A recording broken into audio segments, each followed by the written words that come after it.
বিদেশে অবস্থানরত রেমিটেন্স যোদ্ধাদের স্মরণে আজকের এই ভিডিওটি। বিদেশে অবস্থানরত বাংলাদেশি ভাইদের প্রতি শ্রদ্ধা রেখে বলছি, আপনাদের ত্যাগ এবং পরিশ্রমের বিনিময়ে বাংলাদেশ স্বনির্ভরশীল রাষ্ট্র হিসেবে এগিয়ে যাচ্ছে। আপনারা বিদেশে অবস্থান করলেও আজকের ঈদের দিন স্মৃতি বিজড়িত বাংলাদেশের কথা নিশ্চয়ই আপনারা মনে করছেন। আমার মতো আপনারা আজ আপনার এলাকার ঈদগাহে নামাজ পড়ার জন্য প্রস্তুত হতেন এবং সেখানে নামাজ পড়তেন, কিন্তু বাস্তবতার নিরিখে আজ আপনারা প্রবাসী অবস্থান করছেন। আপনাদের প্রতি রইল এসআর লার্নিং পয়েন্টের পক্ষ থেকে ঈদের শুভেচ্ছা ও অভিনন্দন। আমি এখন আপনাদের সামনে ব্রাহ্মণবাড়িয়া জেলার সরাইল উপজেলায় অবস্থিত ঐতিহ্যবাহী কালীগচ্ছ গ্রামের বাজার সংলগ্ন ঈদগাহ মাটির চিত্র আপনাদের সামনে উপস্থাপন করছি। ঈদের জামাত আদায় করতে আমি আজকে যেখানে দাঁড়িয়ে আছি, ঐতিহ্যবাহী ঈদগাহ মাঠটি দানবীর মরহুম এনাম আলী সাহেব গ্রামবাসীর জন্য দান করে যান, যার ফলশ্রুতিতে ঐতিহ্যবাহী কালীগচ্ছ গ্রামের সবচেয়ে বড় ঈদের জামাতটি এখানে অনুষ্ঠিত হয়।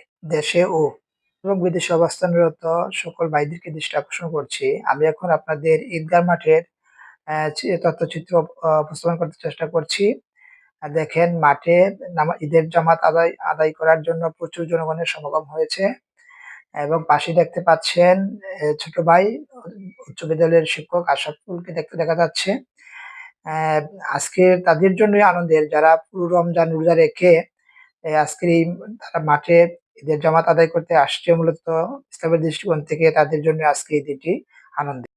বলে রাখি নাই, আল্লাহ তাআলা বলেন ইন্নাল ইনসানা লিরাব্বিহি লাকানুদ, নিশ্চয়ই মানুষ তার প্রভুর প্রতি অত্যন্ত অকৃতজ্ঞ।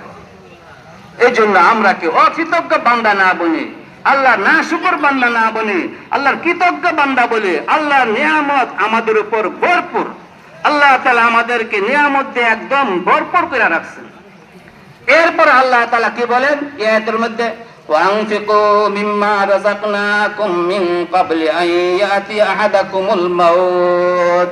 আল্লাহ তাআলা এরপর বলেন যে তোমাদের সম্পদ, তোমাদের সন্তানদের জন্য আমি আল্লাহর জিকির থেকে, ইবাদত থেকে তোমাদেরকে গাফেল না রাখে, ফিরায়া না রাখে, সম্পদ যেন ফিরায়া না রাখে, দোকান যেন ফিরায়া না রাখে, চাকরির ডিউটি যেন নামাজ থেকে ফিরায়া না।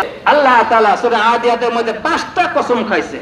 والعاديات ضبحا فالموريات قدحا فالمغيرات صبحا فأثرن به نقعا فوسطن به جمعا। 5টা কসম খাইছে সামরিক অশ্বের, সামরিক ঘোড়ার। কিসের ঘোড়ার? সামরিক ঘোড়ার। নবীজি এবং সাহাবায়ে কেরাম যে ঘোড়া দিয়ে জিহাদ করেছে কাফের। এখন ঈদের জামাত শুরু হচ্ছে, যে নামাজ শুরু হইতেছে।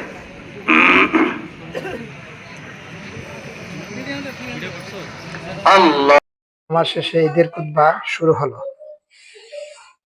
فخير الهدي هدي محمد صلى الله عليه وسلم وشر الأمور محدثاتها وكل محدثة بدعة وكل بدعة ضلالة وسبيل إلى النار।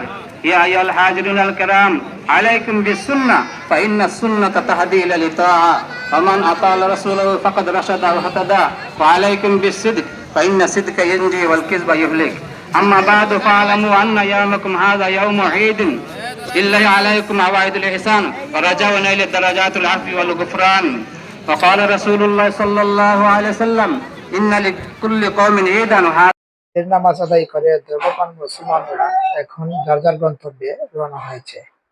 দেখুন, তার চিত্র আমি আপনাদের সামনে উপস্থাপন করছি, আপনাদেরকে দেখানোর চেষ্টা করছি।